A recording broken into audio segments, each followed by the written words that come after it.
ask for your advice in trying to perfect the Climate Matters bill before turning to Mr. Herger for his questions to you. Let me begin with you, Mr. Bossi, because I'm pleased at your response to Mr. Curry about the bipartisan nature of this.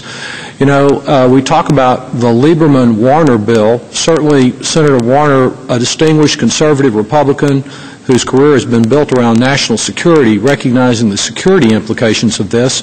I want, as I said at the outset in introducing my bill, to have strong bipartisan participation in it, but at the same time, much like the science, we can't wait until we get 100% of the scientists, including those who may work for industries that have a stake in doing nothing, to come aboard, because the needs are so great to move now. Let me ask you if based on your experience, you believe we're already beginning to lose competitiveness and lose some jobs as a result of not moving forward on climate change, and an aspect of that Ms. Browner did not have a chance to respond on, whether the uncertainty that business has about what might or might not happen, how comprehensive a cap-and-trade bill would be, if that is affecting investment and where people choose to invest now. Thank you, Mr. Doggett, and thank you for your leadership in introducing that very important bill. We look forward to working with you on it. Yeah, our belief from our experience in the market is that, in fact, the other countries, I'm going to talk about Europe for a moment, have provided a much more conducive environment for clean energy companies. As a result, in fact, we initiated our firm with a strong U.S. focus, but we're going to be opening an office in London, and we're doing due diligence right now on transactions in Europe. And there's just there's a strategic understanding of how big this opportunity is in Europe. Obviously, they've launched the European trading system for carbon, and they also have very, very supportive regimes in a number of countries. I mentioned Germany earlier.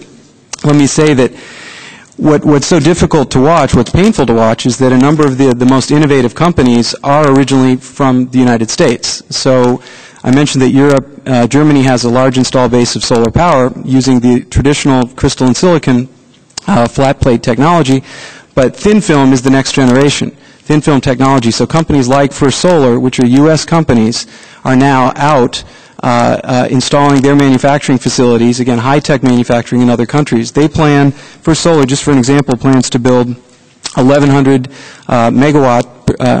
megawatts worth of production capacity by 2009. That's a lot of solar, and it accounts for about $864 million in investment, and 87% of that is going to be in Germany and in Malaysia. So we see an instance where, again, companies with original U.S. technology, next-generation technology, are moving their production facilities abroad. We should be bringing those jobs here at home. Thank you. Mr. Barnes, the cap and dividend approach that you suggest certainly does have the advantage of simplicity. As you know, in the legislation that I've introduced, I envision some income transfer, especially to those Americans at the bottom of the economic scale who will face the greatest burden here, as they will face the greatest burden if we don't resolve climate change.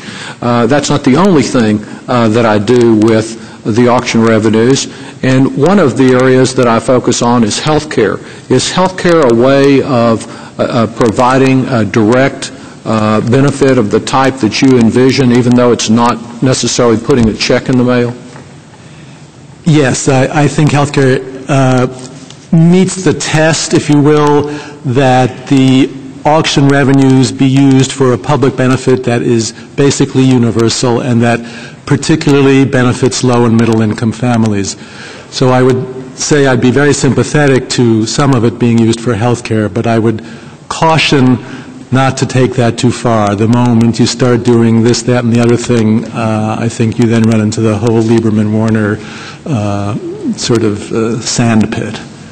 Thank you. Mr. Ringo, we've already heard in testimony from others about the danger of seeing jobs go overseas.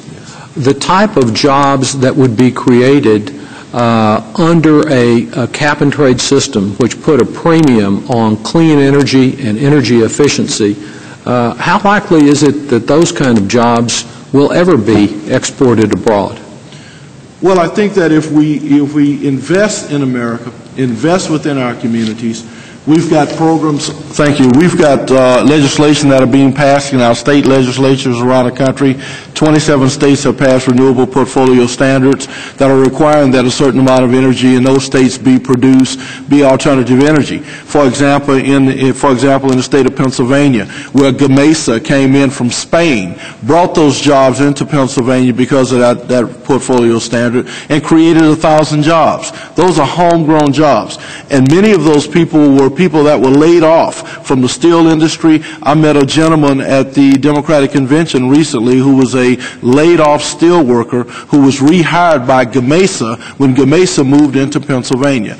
Those are jobs that are going to be homegrown, and with proper investment and subsidizing some of these companies to encourage them to invest in alternative energy can really stimulate the economies at home and guarantee that those jobs remain within our communities. Dr. Ackerman, your study, the written study you had, tends to focus on the cost of inaction that will result from weather changes primarily. Are there not also and you referred to some of these in your oral testimony, a long list of changes and costs that will occur, such as on health care, that would be in addition to the cost that you outline in your written testimony? That's right. I emphasized in writing particularly that this is a partial accounting of the costs of inaction. There will be increased health care costs as weather extremes are obviously bad for health. There are a number of studies of that. There will be worse effects on agriculture. More and more research has taken away what people believed 10 or 15 years ago, that warmer weather would be good for crop yields. That's increasingly not supported by recent research. Stormier and hotter conditions and drier conditions in a lot of places will be bad for agriculture. The tourism effects, which we were able to estimate for Florida but not for the country as a whole, certainly outdoor activities that are dependent on the weather like tourism will be devastated by some of the changes that are being looked at. The list goes on and on. How do you value the changes to parks, to wilderness areas, natural ecosystems? There are many, many costs which are not included in the kind of estimates I produced. And finally, you opened your testimony by saying that there was broad consensus on the science that we have, and we know it's not universal from the questions that Mr. Linder asked earlier, and that we're never going to get 100% agreement on science, maybe even people still debating about tobacco and its effect on health. But tell me, as it relates to the economics, do you perceive that there is, if not a total consensus, a growing view among economists that the cost of a properly designed response to climate change is less than the cost of inaction on climate change? I don't think we've reached the level of consensus that scientists have, where what I've said about the sciences, I think it's something like 3,000 to 5 now, and if you want to keep on quoting the 5 guys, you can, but really there's 3,000 on the other side of the aisle. We're not at that level, but there's a steady movement in economics. There are more and more people who have moved that way. The Stern Review, Sir Nicholas Stern, one of the most prominent members of the British government in these areas, chief economist at the World Trade Organization, and so on. His study was really path-breaking in suggesting that conventional economic calculations, taking a fresh look at this problem, suggested that the costs of inaction, as was mentioned, his worldwide estimates are much greater than my U.S. estimates. Worldwide, 5 to 20 times the cost of action. And that has certainly moved the debate quite a ways. And Ms. Miller, thank you for your comments about the bill. I think Mr. Blumenauer will have a few more questions about infrastructure. Mr.